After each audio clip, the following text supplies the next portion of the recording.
एक हंसते खेलते फैमिली की। इस फैमिली में माँ बाप भाई बहन 4 लोग रहा करते थे। माँ बाप अपने दोनों बच्चों की बहुत अच्छे से ख्याल रखते थे और उन्हें बहुत प्यार करते थे। बेटी का नाम अंकिता था। घर में सब कुछ ठीक चल रहा था। अंकिता अपने भाई से बहुत प्यार करती थी और दोनों ही बहुत खुश थे। एक दिन अंकिता अपने पापा के कमरे से होश उड़ा देने वाली कुछ बातें सुनने को पाती है।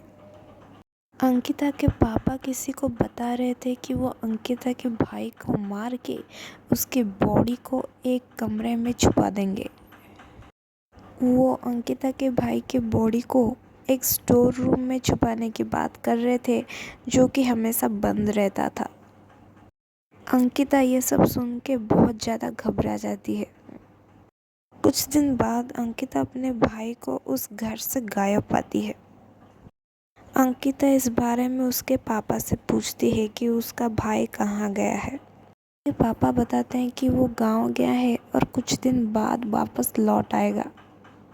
धीरे धीरे बहुत वक्त बीत जाता है, लेकिन अंकिता का भाई वापस नहीं लौट रहा था। इस बात से अंकिता बहुत परेशान रहने लग गई थी और उसके अंदर डर भी बहुत बढ़ गया था। फिर एक दिन रात को अंकिता उसी स्टोर रूम के पास जाने के लिए सोचती है। वो रूम की चाबी हमेशा उसकी मम्मी के पास रहा करती थी। अंकिता उस दिन चाबी चुरा लेती है। रात को सब सो रहे थे, तभी अंकिता ऊपर जाने लगती है। ऊपर उस बंद कमरे से अंकिता को उसके भाई की चिल्लाने की आवाज़ आने लगी। अंकिता ये आवाज़ सुनकर बहुत ज़्यादा घबरा जाती है और दौड़ते दौड़ते वो ऊपर की तरफ जाती है। वो चाबी खोल रही होती है, तभी उसको पीछे से किसी की आने की आवाज़ आने लगती है, जैसे मानो कोई अंकिता का पीछा कर रहा हो। उसी वक्त अंकिता को एक परछाई नज़र आती है। अंकिता समझ चुकी थी कि ये परछाई किसी और की नहीं बल्कि उसकी अपनी मम्मी की ही थी।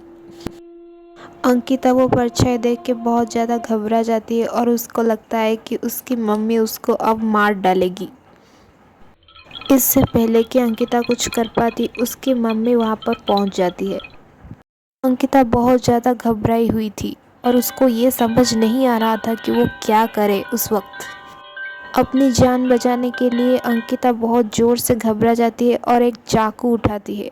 उस चाकू से वो अपनी मम्मी के ऊपर वार करती है। उस वक्त अंकिता की मम्मी बहुत ज़्यादा घायल हो चुकी थी और मदद के लिए चिल्ला रही थी। तभी अंकिता अपने मम्मी को उस कमरे में बंद कर देती है और घर से भाग जाती है। घर से भागने के बाद अंकिता को एक औरत दिखती है। वो औरत असल में एक डॉक्टर थी। उनका नाम था डॉक्टर किरण। अंकिता डॉक्टर किरण को कहती है कि वो अपने भाई के साथ घर से भाग चुकी है और उसे मदद की ज़रूरत है। जबकि डॉक्टर किरण को अंकिता के साथ उसका कोई भी भाई नज़र नहीं आ रहा था। डॉक्टर किरण समझ चुके थे कि अंकिता को पैरानॉइड स्किज़ोफ्रेनिया नाम की एक मानसिक बीमारी है। इस बीमारी में इंसान को ऐसी ऐसी चीज़ें दिखाई या सुनाई देती है जिसकी वास्तविकता से कोई लेना देना ना हो। सिर्फ इतना ही नहीं, इसके साथ साथ इंसान को ये लगने लगता है कि उसके आसपास के लोग उसे मारना चाहते हैं या फिर वो लोग विश्वास के लायक नहीं हैं। इस बीमारी में इंसान बेवजह अपने आसपास के लोगों के ऊपर शक करने लगता है। असल में अंकिता का भाई बचपन से ही एक कार एक्सीडेंट में मर चुका था। अंकिता बहुत छोटी थी, इसलिए घर वालों ने इस बारे में अंकिता को कुछ नहीं बताया। लेकिन अंकिता की ये बीमारी के बारे में उसके घर वाले बिल्कुल अनजान थे। अंकिता को हमेशा ऐसा लग रहा था जैसे उसका भाई उसके साथ ही है, लेकिन असल में वो मर चुका था।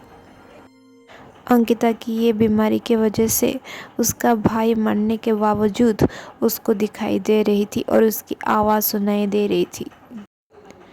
कहानी यहीं पे ख़त्म होती है। वीडियो देखने के लिए धन्यवाद। मिलते हैं अगले वीडियो में।